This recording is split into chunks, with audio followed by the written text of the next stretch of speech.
Previously on BikesBoozeBigfoot. Welcome to Arkansas. It was the last couple of hours my bike started acting up.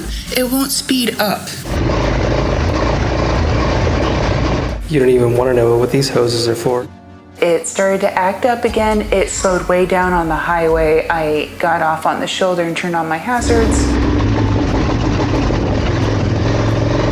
I was stuck going about 45. I think the game plan at this point is to basically go to Walmart and clean out the filter and then limp it kind of back home to Des Moines. But I think that leads us into the bigger question with a 2016 and that being 7 years old. Crystal may be looking for a new bike. I was trying to hold off because I do like that my bike is paid off, but I'm looking at a BMW, Harley, or a Honda. BMW is in the lead. So we've been doing a lot of the maintenance ourselves.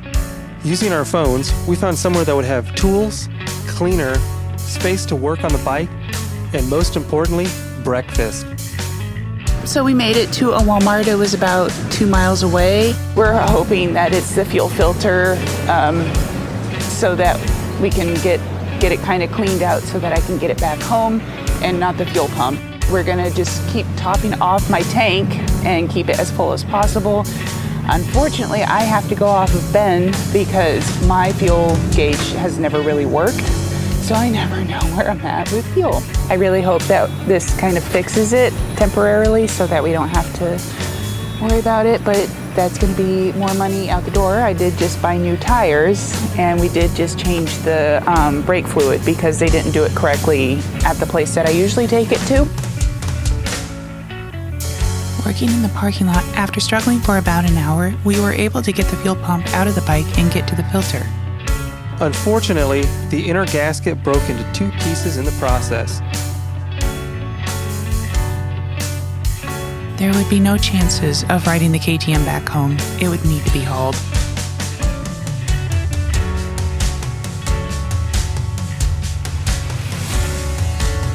Okay, it's Tuesday.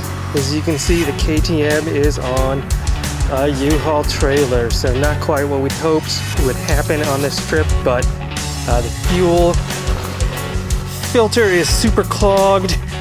Did get it out, but the gasket, one of the gaskets ripped in the process, so that gasket was obviously bad before I got to it. So we're ending the trip today, heading back to Des Moines, like 9 hours, 15 minutes. Not the ending to the trip we'd hoped. I'm currently in Harrisonville, Missouri, 35 miles or so south of Kansas City. We're kind of on our own separate trips at this time. I'm heading back on the Beamer, and she has a U-Haul. She's dragging the bike back with the U-Haul. It's hot. It's been well above 90. We're in the 90s all afternoon, so I'm hot. Okay, so I am in the U-Haul. I've been going for about 6 hours. The filter, everything just kind of fell apart. So I was able to get a U-Haul and a trailer. The U-Haul it didn't have a ramp for the bike, so they gave me a trailer with a ramp. And we loaded up the bike, and then I went into the Walmart and bought tie downs because, you know, we need to spend all the money we can today. I noticed halfway, 6 hours into the drive, that this window here is not really guarding me from the sun, and my left arm is completely bright red, just fried. Also, there's no cruise control in here. I don't know if that's common in a U-Haul, but there's no cruise control whatsoever. I just hope that everything I can get home and get this all under control. I do have the U-Haul for 4 days, and I told him I hope I don't need it that long. But Ben is certain that he can fix it in our garage at home. I'm now outside of Osceola. I've got 45 minutes to an hour, depending on traffic and some other things before I get home. I mean, last gas stop for this trip, and really all the last filming I'll be doing on the road here. Okay, I'm 110 miles out from Des Moines. My right foot started to finally cramp up, and my ankle with no cruise control. It's finally giving up. I should be home hopefully in another hour and 15 minutes.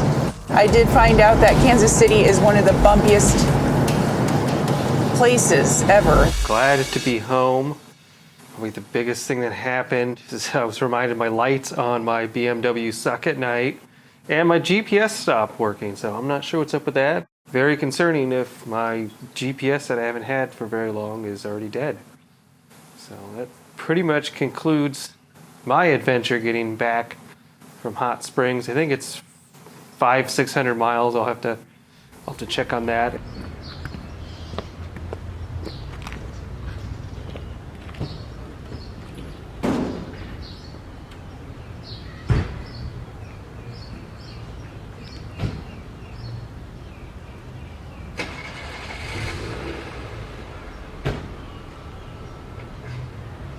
We're back at home, so fuel pump on its way, U-Haul dropped off, probably wash off the bikes. What all do you got to do today? Oh, laundry, and our cats made a mess, so clean up after them and just unpacking all of the stuff. Thoughts on next bike? I think you're looking at another bike maybe here soon. Probably really leaning to BMW. I rode Ben's bike over to the U-Haul place, and it's just so much smoother than my bike ever was. I did not expect it to be that good. It makes me wonder if that's why I have so many back issues, if maybe the KTM, just the suspension, the seat, just a number of small things, maybe that was what was making it so painful to ride for long periods of time. So Yeah, let's hope that solves a few problems, right? yes. Right now I have a heating pad on my back, so. But that's from the U-Haul. That was no suspension in those, so. Yeah, but for those who are wondering why we didn't just order a fuel pump and ship it down to Arkansas, we are scheduled to be back at work tomorrow, so. Yeah, can't really afford to just call in and say, well, my bike doesn't work and we're just gonna sit down here until we get the parts. Yep. Yeah, can't do that. Also, we're close enough that we can drive back in a day. So that was lucky, honestly. Yep, it was a long ride for me, 600 miles, pretty much nonstop, maybe 10, 15-minute breaks 3 times. So that was long, but made it 606 miles, one way, starting afternoon. It was a late night. This is Lola. She has opinions. She's very upset about us being gone, so. One of the cats that we have to deal with. Yeah, just kind of brief update here this morning. Back at home, so. It's still hot out. It's still hot here. All right, thanks everyone.